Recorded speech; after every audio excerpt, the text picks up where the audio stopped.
आप सभी साथी को जय भीम, नमो बुद्धाय, जय मूल निवासी, जय संविधान, जय लोकतंत्र।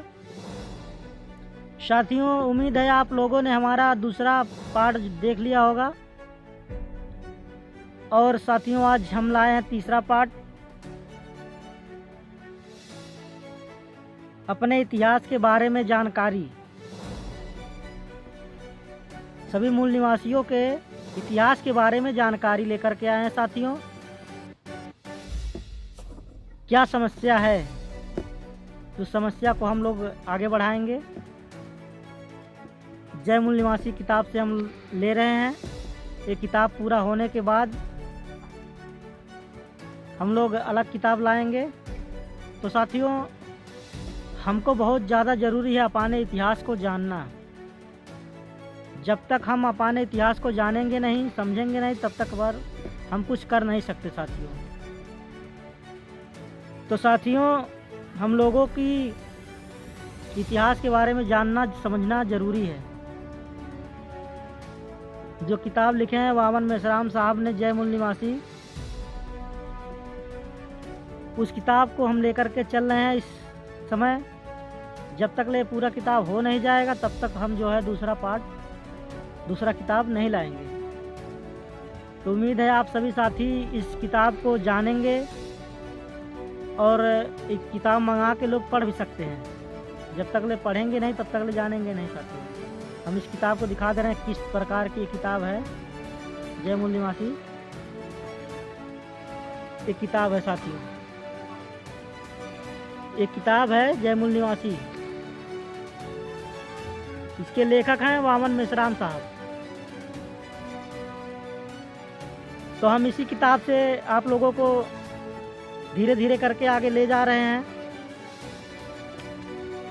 आज हम लोग लाएंगे तीसरा पार्ट चलेगा।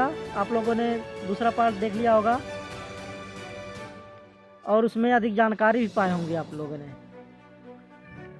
तो धीरे धीरे करके हम आगे बढ़ेंगे।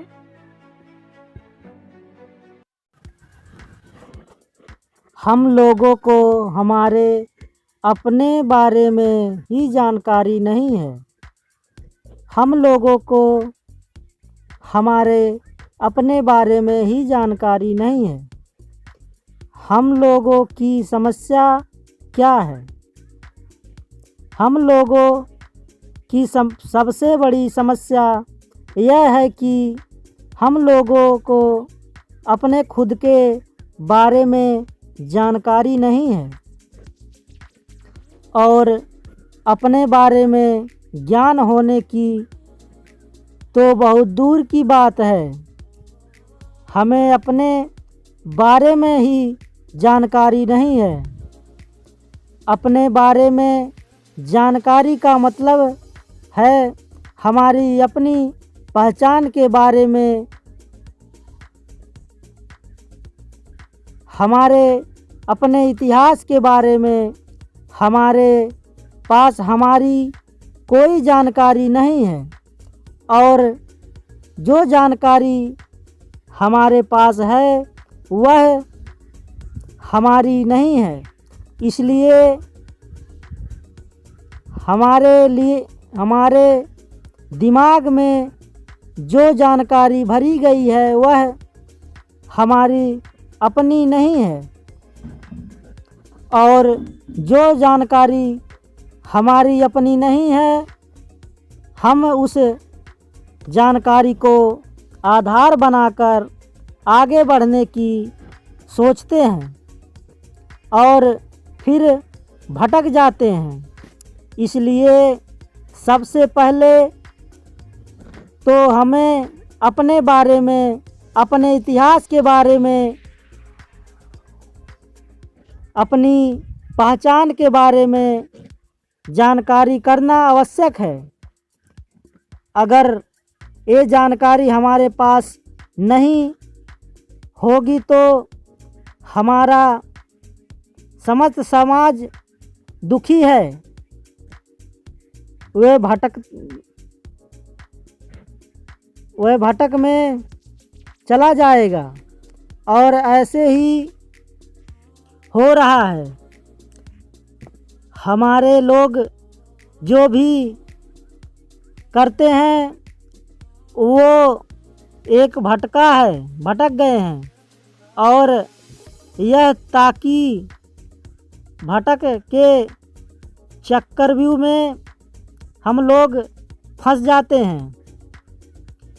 मूल निवासी नाम का प्रचार प्रयोजन हम करना चाहते हैं, तो इस शब्द का हमारे इतिहास और हमारा पहचान के साथ साथ क्या संबंध है, इसके बारे में हमारे पास जानकारी का होना ज़रूरी है। अगर ये जानकारी हमारे पास हो जाए तो इस जानकारी के प्रकाश में हम लोग अपनी आगे बढ़ने की रणनीति तैयार कर सकते हैं, बना सकते हैं। मूल निवासी शब्द बहुत ज़्यादा प्रचलित नहीं है। इसका मतलब यह नहीं है कि जो शब्द प्रचलित नहीं है उसका कोई अर्थ नहीं है। हर चीज़ का अपना कोई अर्थ होता है, उसका संदर्भ होता है। उसी संदर्भ में उसी साथ में हमें शब्दों को उपयोग करना चाहिए। कोई भी आदमी उपयोग में लिए जाने वाले शब्द का गलत अर्थ ग्रहण नहीं करते।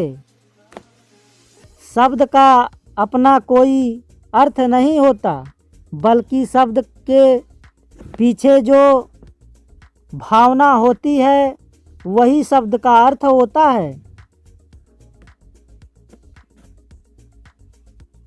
हमारे पुरखों का नाम जब राक्षस था, असुर था, तब क्या वे हमसे अलग दिखते थे? मगर आज तो राक्षस का अर्थ ऐसा बताया गया कि वो कोई आदमी ही नहीं है। आज आपको राक्षस शब्द का क्या अर्थ मालूम है? राक्षस शब्द के बारे में लोगों की कल्पना ही कुछ अलग है। लोग मानते हैं उसका चेहरा कुछ और ही है, उसके सिर पर 2 सींग हैं, उसको कुछ अलग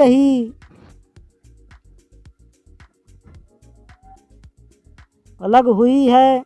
इसका स्वरूप आकार इंसानी ना होकर उनकी कुछ अलग ही प्रतिमा निर्माण की गई है। ये वीडियो देखने के लिए आप लोगों को बहुत बहुत धन्यवाद, और ये रिकॉर्डिंग सुनने के लिए बहुत बहुत धन्यवाद। मैं करना चाहता हूँ साथियों, ये चैनल आप लोगों का चैनल है। मूल निवासी चैनल जो है ये भारत के सभी मूल निवासियों के लिए है। और अब चौथा पार्ट जो मैं लाने वाला हूँ साथियों, मूल निवासियों की पहचान को बिगाड़ने की आर्यों की साजिश। बहुत बड़ा मामला है साथियों। तो मैं अब इसी के साथ मैं अपने वाणी को विराम देता हूँ। और जो इसमें आप लोगों को गलती लगेगी साथियों, आप लोग कमेंट में ज़रूर बताएंगे। मैं आपसे सीखने का कोशिश करूँगा साथियों। इसी के साथ आप लोगों को जय मूल निवासी, जय संविधान, जय भारत।